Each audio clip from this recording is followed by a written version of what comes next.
Hi there, everyone. Welcome back to the podcast del Salón de Idiomas. Hi, Rox. How are you doing? I'm fine, very excited with today's topic. Yeah, actually, I'm so excited because so many of our listeners have sent us a couple of questions that I feel like we would love to answer over here. And so we decided to make an entire podcast about it. Yeah, so welcome to today's free exam consultation. So as you may already know, we are pretty specialized in preparing for English official exams, mostly mono-level exams and multi-level exams, especially for candidates from Spain. However, we do have people from all over the world. Now, because we had this question part on our social media asking them to give, like their situation, tell us about their situation. We're going to be focusing mostly on people from Spain because they were the ones who asked questions, gave us their case. And we're going to be focusing on that. Yeah.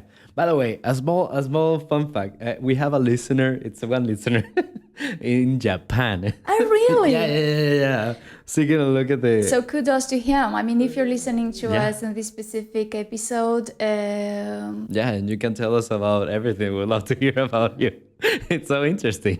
By the way, guys, where are you listening us from? Like Spotify, YouTube, what else? I believe we're mostly on those Yeah, we're platforms. Mostly on those platforms. Yeah. Because I don't know, that's another story. But all the other websites that we had, they shut down mysteriously.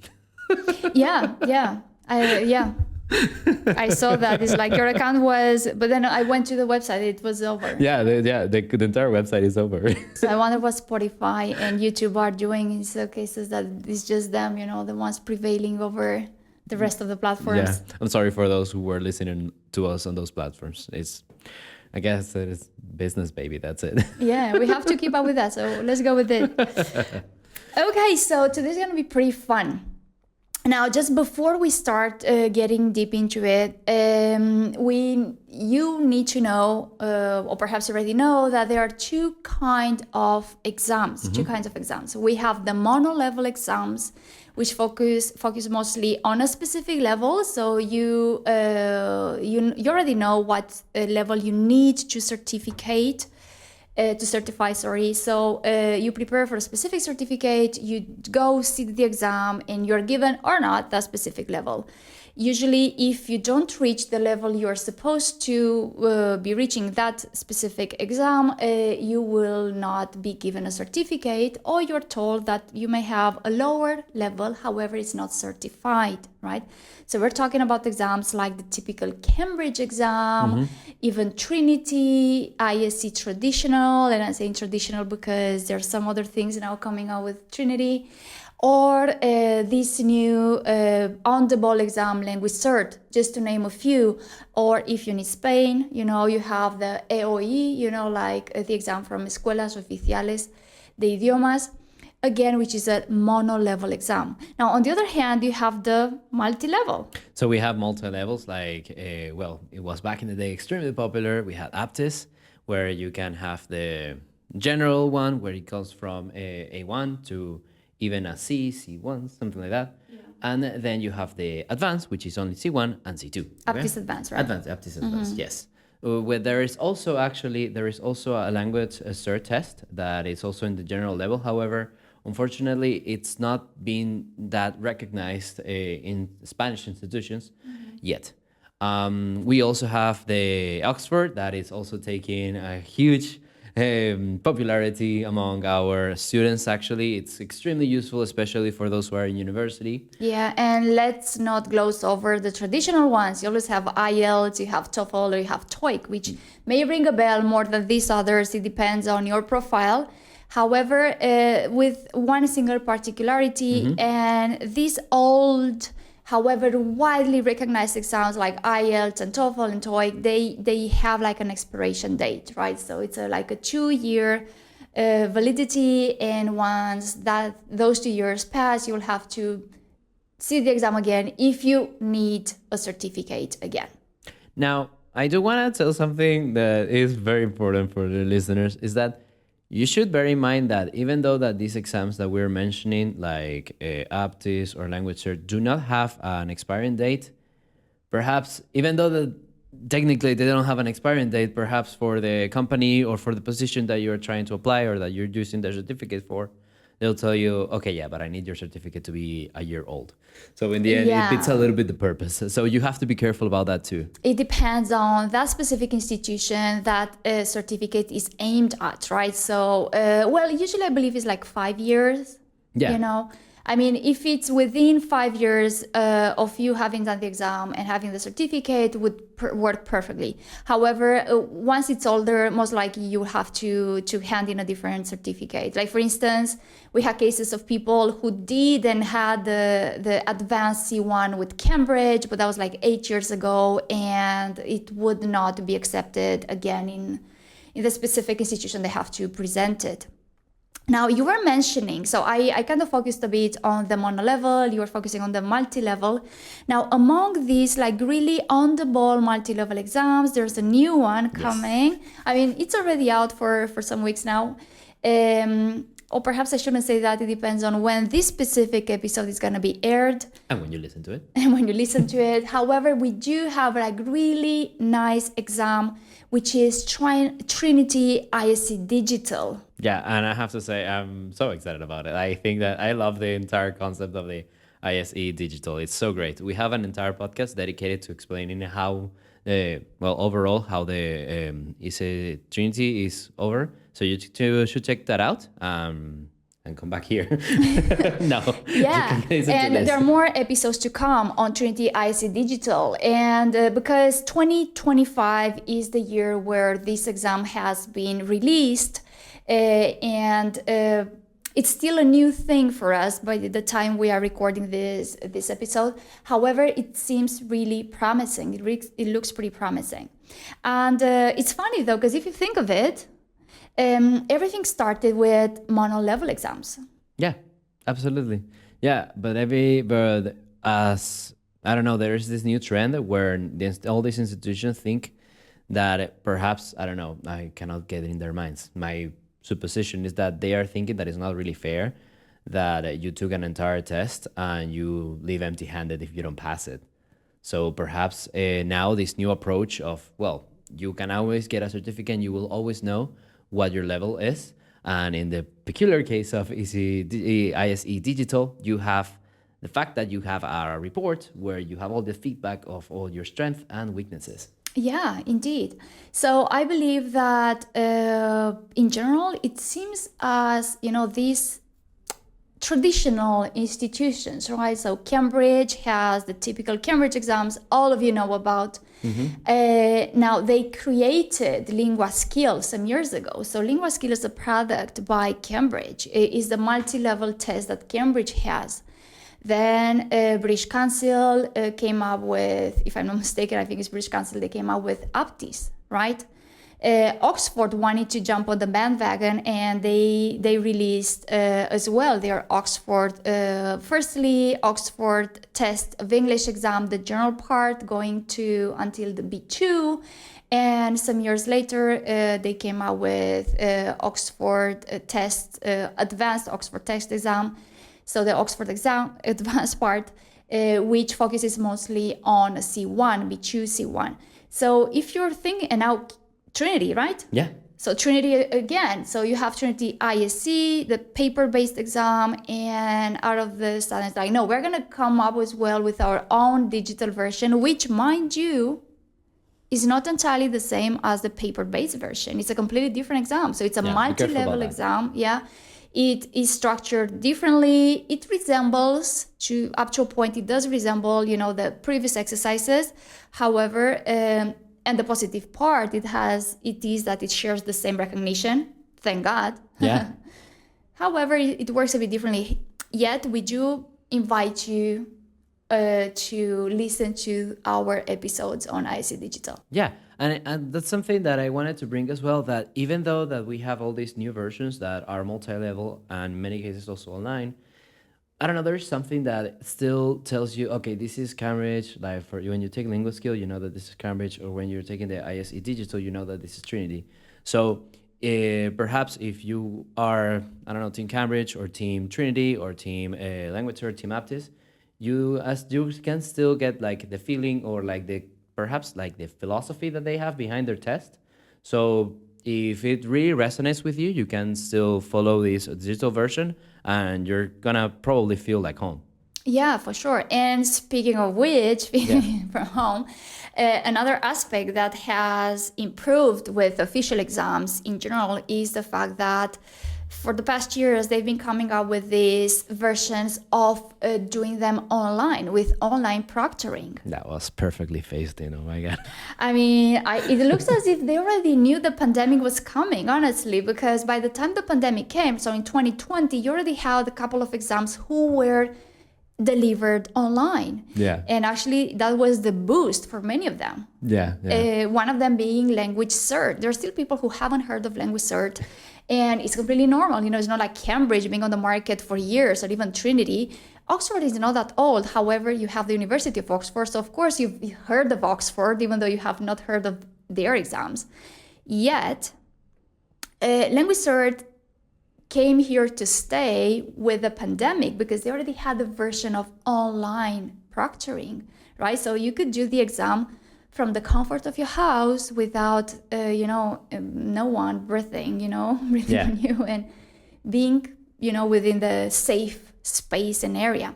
And they did it with, there are just a few, not that many. So you had Lingua Skill as well, which can be done from home. Yeah. And you have Language Cert, and I believe there are just one more out there. But I'm pretty sure that in the near future, they will enable some of these certificates to be done from home. Yeah. However, if you don't count with a computer, you can always go to the test center, just like Salón de Idiomas, and take your test from there. Yeah, with a comfort, because most of the times, in some cases, well, no, that's a bit of an oxymoron there, but most of the times you're gonna have like a really safe, comfortable space, so you don't feel that stressed because the staff is gonna be us, basically. And in some cases, it's gonna be even us performing the exam, right? So doing the exam with you, assessing you, but not examining you, but not evaluating. That's important. Yeah. So now we have to finish our ranting and cut to the chase. So now we have some questions from you. You were wondering which is the test that suits you better, and here we ask you to give us a little bit of a little bit of a profile. So now let's start with Maria. And Maria is a teacher, is a primary teacher in Andalusia. She lives in Córdoba, and she thinks that her level is like B1, B2. She needs her for the oposiciones, and she feels a little bit insecure about the oral part. She said that she has a laptop and a good camera, and she said, estoy preparando oposiciones y me piden un B2 oficial, pero me da mucho miedo el speaking. ¿Cuál examen me recomendarías para poder hacerlo online sin tanto estrés? Okay. So this is a pretty common question we encounter. Firstly, she's not sure of her level, right? I mean, she has a B1 or B2. Like in those cases, we always ask them to do a test to see exactly what level she's having and the fluency, to send us like a short recording of her voice and her speaking in English. Now, in those cases, before deciding on the exam, we strongly recommend to do a curso puente, which is the one that helps her like refresh, build the level really fast, and get to use certain high-level structures and know them beforehand. So by the time you do the training for the B2, that's crystal clear, and that goes fluently. Now, when it comes to an official exam, she's in Andalusia, meaning that the variety of exams is a bit, longer, higher. I'm pretty sure that in her case, many people would go with an Aptis. My recommendation, not necessarily would be to go with an Aptis. Mostly because for multi-level exams, I'm pretty sure that she has to have a B2 and tick all the skills with a B2, which is not that easy. Yeah.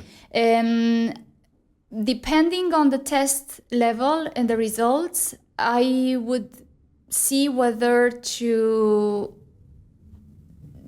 go with the language or B2, which can be done from home, okay?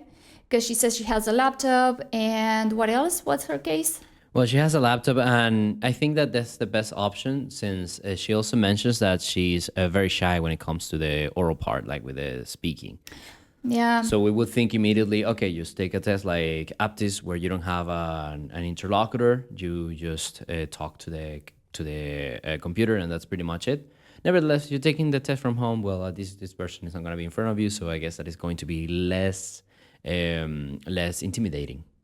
Yeah. So both of them have a pretty high recognition. Aptis in Andalusia is not that easy as people think beforehand.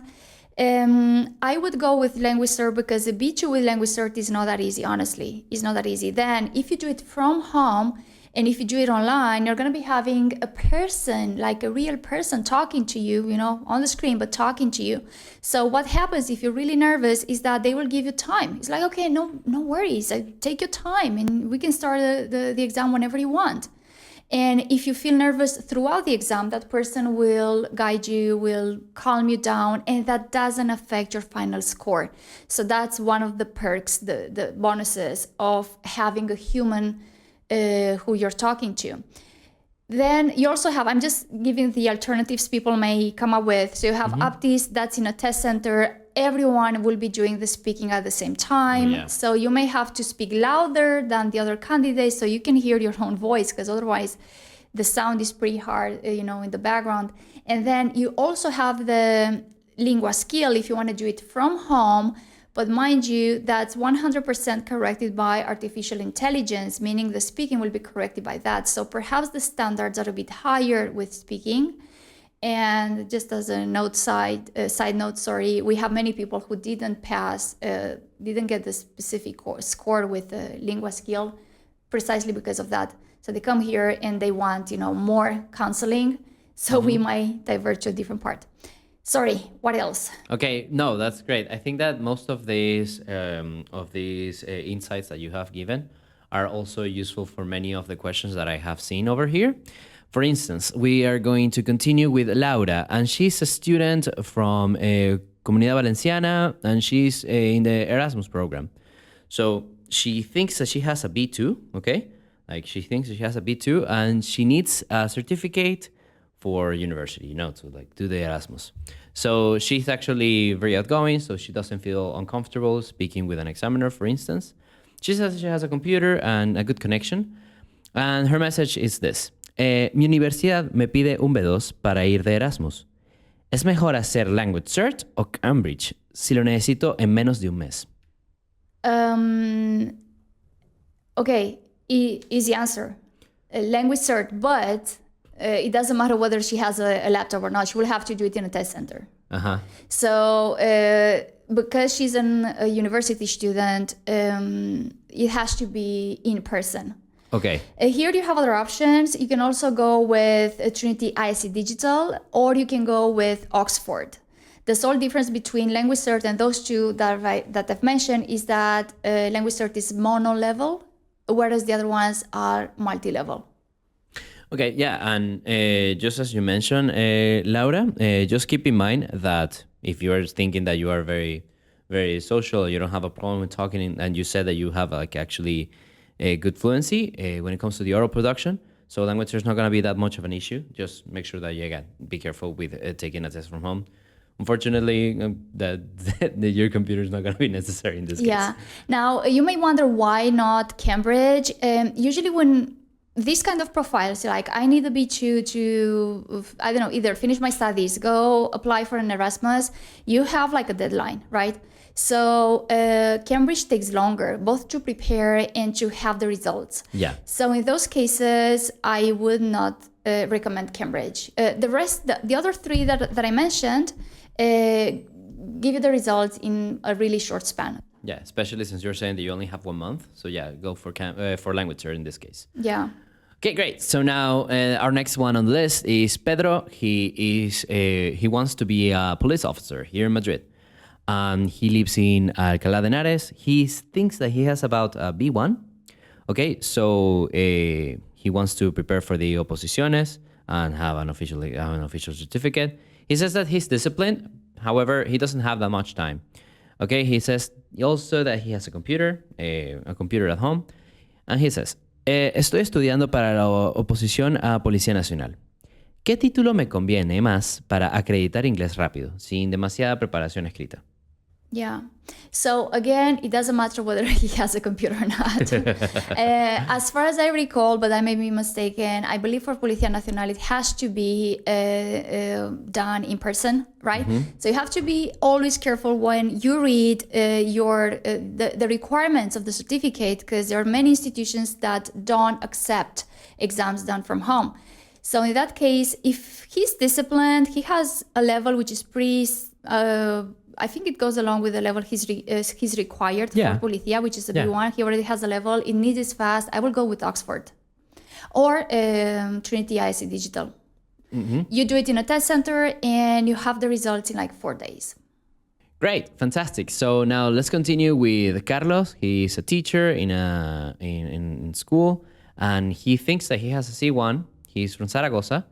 And he needs to renovate his certificate for the CLIL, which is Content and Language Integrated Learning. You know, this program where you can teach your subjects in English. I don't know, biology or whatever. Bilingual schools. Yeah, so this is a pretty common as well question.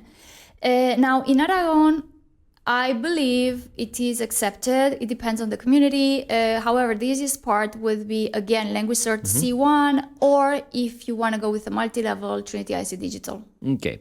So this person says that he doesn't have like the required equipment, that he basically has a phone.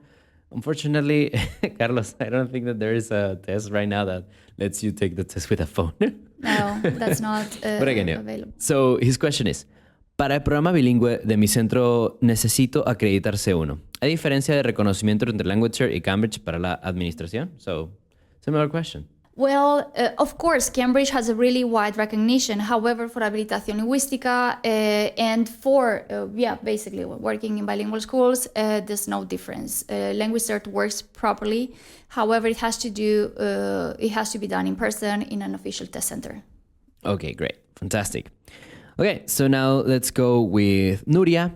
Okay, so she is a researcher for a PhD. Wow. And she's from Barcelona. She thinks that she has a C1, and she needs to basically demonstrate her English just to be able to publish and travel for all these congress that they usually have. And so she says that she has a computer, perfectly fine, and she says, necesito un título reconocido internacionalmente, pero no tengo tiempo de prepararme meses. ¿Se puede hacer Language Cert online desde casa y en qué se diferencia del IELTS? Wow. Okay. Well, if she needs a very widely recognized exam, I mean, you cannot fight against IELTS. Yeah. IELTS is the mostly wide recognized exam worldwide.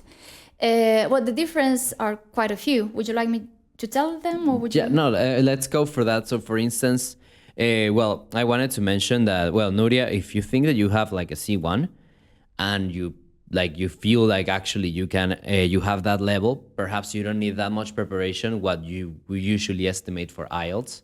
But of course, that a little bit depends on how confident you are that you actually have a C1.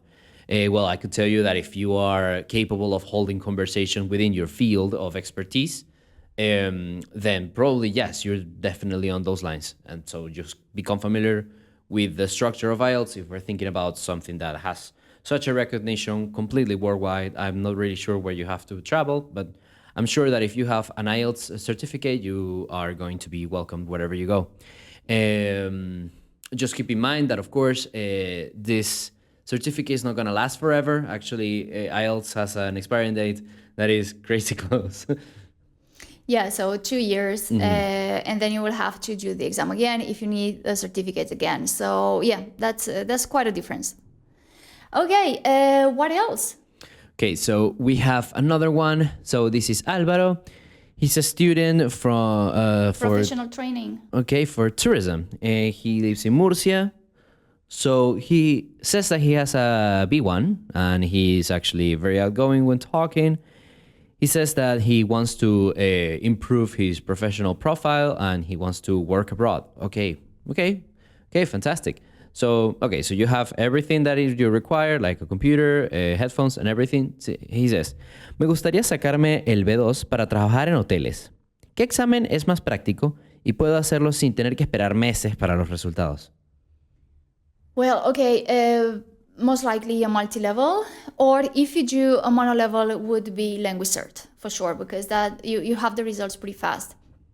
And you can do it online, because it doesn't seem that there is a specific requirement if it's for, working abroad.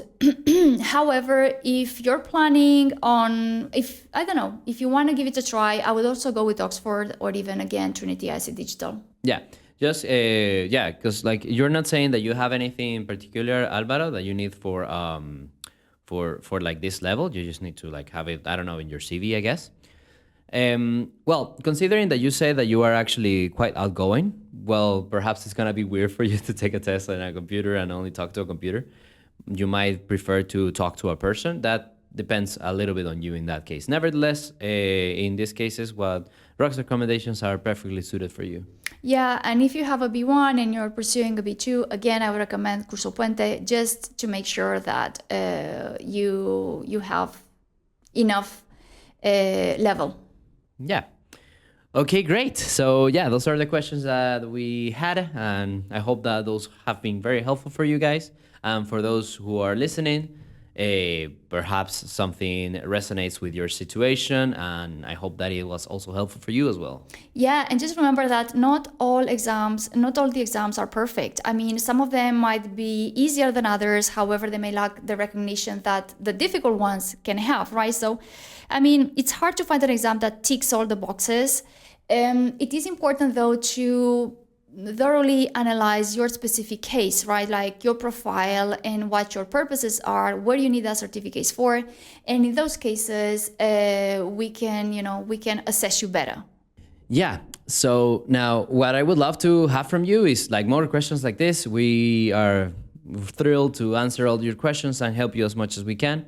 So yeah, if you have more questions about any test that you may need, please drop them in the comment section and let us know, and we will more likely continue with this section of yeah, it was really fun, and thank you all for participating. Okay, well, I think that was it, and we can call it a day, right? Yeah, definitely. Well, thank you so much for listening. Don't forget to click the like button and subscribe to the channel. And take care, and see you on the next one. Bye.